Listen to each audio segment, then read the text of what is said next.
Hey all, so today we're going to be answering a pressing question that's been on everyone's mind. How does sleep deprivation affect your ability to play League of Legends? We all know sleep is pretty important, and that's why we find it at the bottom of things like the Maslow hierarchy of needs. It's one of our most fundamental needs, and you can't really go without it and survive in any form. So that's why our body has developed hormones to help communicate to us when we need to fall asleep. One such hormone we have is adenosine, and it's the hormone that builds up over the course of the day while we're awake. And as it builds up, it makes us feel increasingly tired until we eventually fall asleep, at which point our body clears away the adenosine and helps us feel well rested. However, when we don't manage to get enough sleep, what happens is the adenosine fails to be cleared away, and under these sleep-deprived conditions, our brain maintains a high adenosine load. And what this results in is us being biased towards riskier behavior because the parts of our striatum, which is part of our mesolimbic or reward processing system, become inhibited, and we no longer are able to perceive risks accurately. Another way of saying this is that we essentially become less sensitive to the difference between good options and worse options.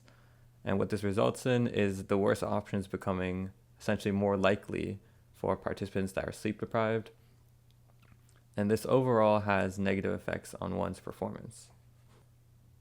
We can see the negative effects of sleep deprivation on the behavior of Andre Iguodala.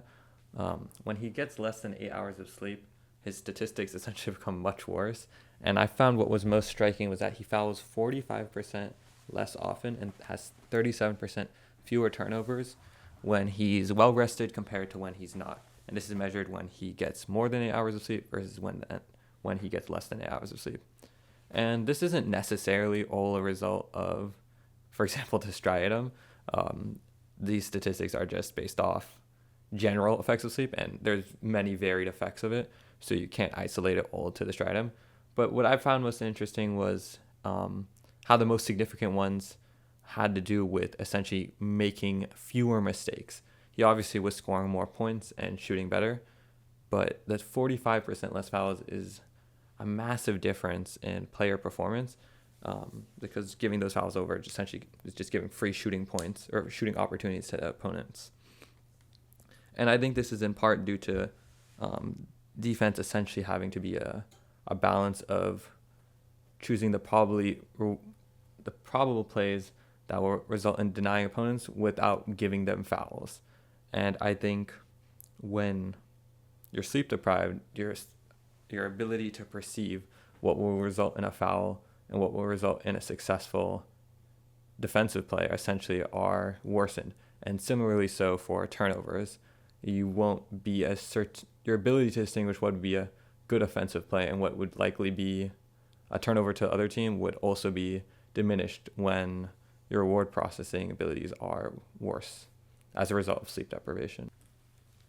Switching gears to a different part of the brain, we'll be looking at the frontal lobe. The frontal lobe is one of the higher order thinking parts of the brain. It was last to evolve for humans, and it has some of our most unique characteristics as a species: our ability to reason, plan, have self-restraint over lower order thinking processes, and helps us think ahead unlike any other species. What's most notable is that, not most notable, but what is notable is that sleep deprivation limits the activity of the frontal lobe. And this has been shown through essentially measures of glucose consumption by the frontal lobe. And glucose is just a form of energy. And what they found is that when you are sleep deprived, the amount of energy consumption in your frontal lobe essentially goes down. And this essentially means that your frontal lobe is less active and less useful in a sense. And this is already kind of catastrophic if you combine it with the previous points about the reward processing center. So when you're sleep deprived, not only is your perception of risk and reward kind of warped because you'll just be more likely to go for undue risks maybe. Your ability to think ahead and think rationally are also inhibited, kind of having a double whammy effect.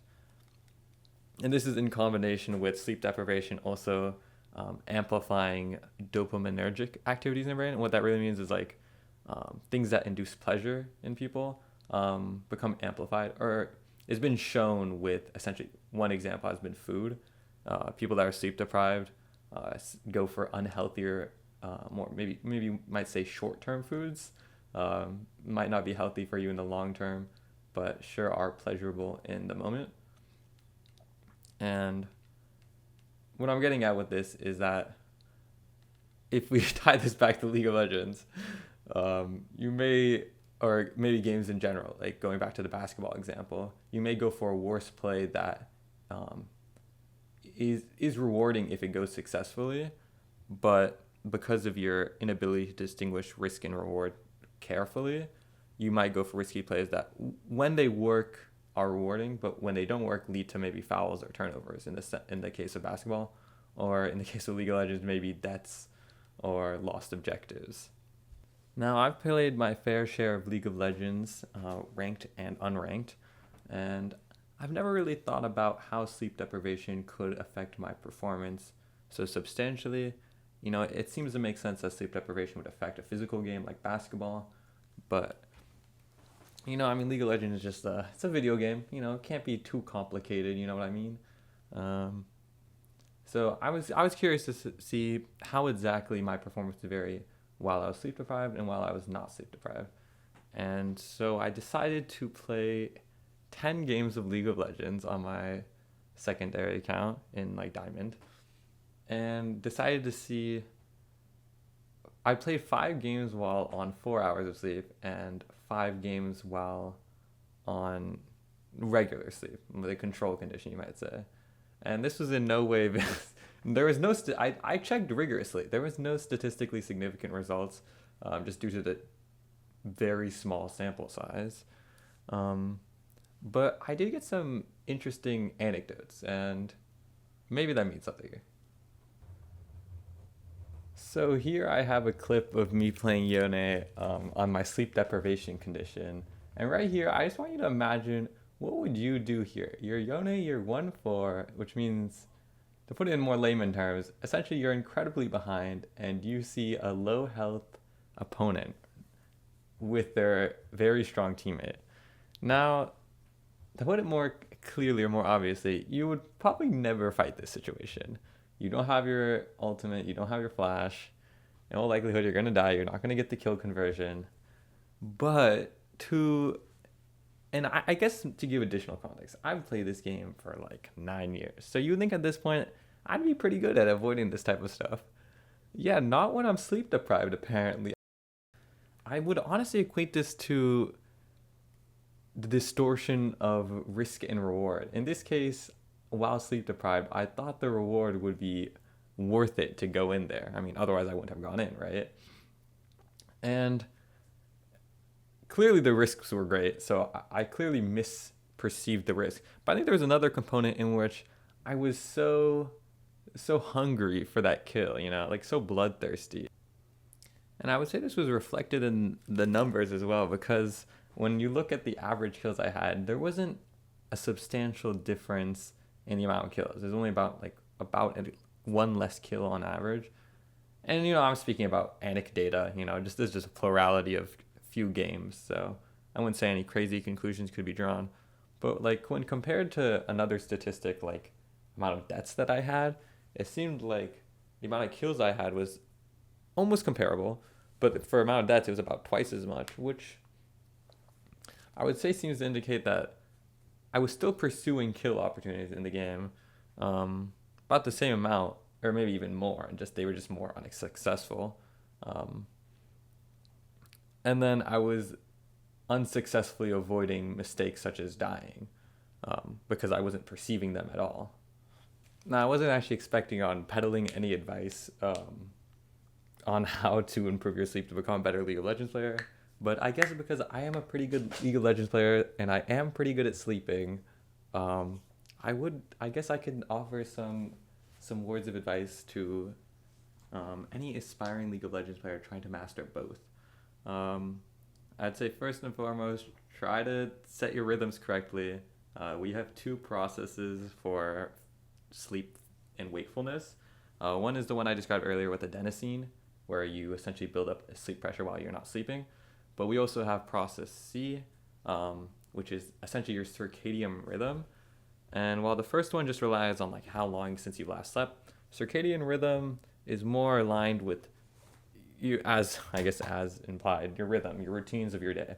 So when you go to bed, when you wake up, your exposure to light, even food, or these are called zeitgeists, basically time givers in German, I believe.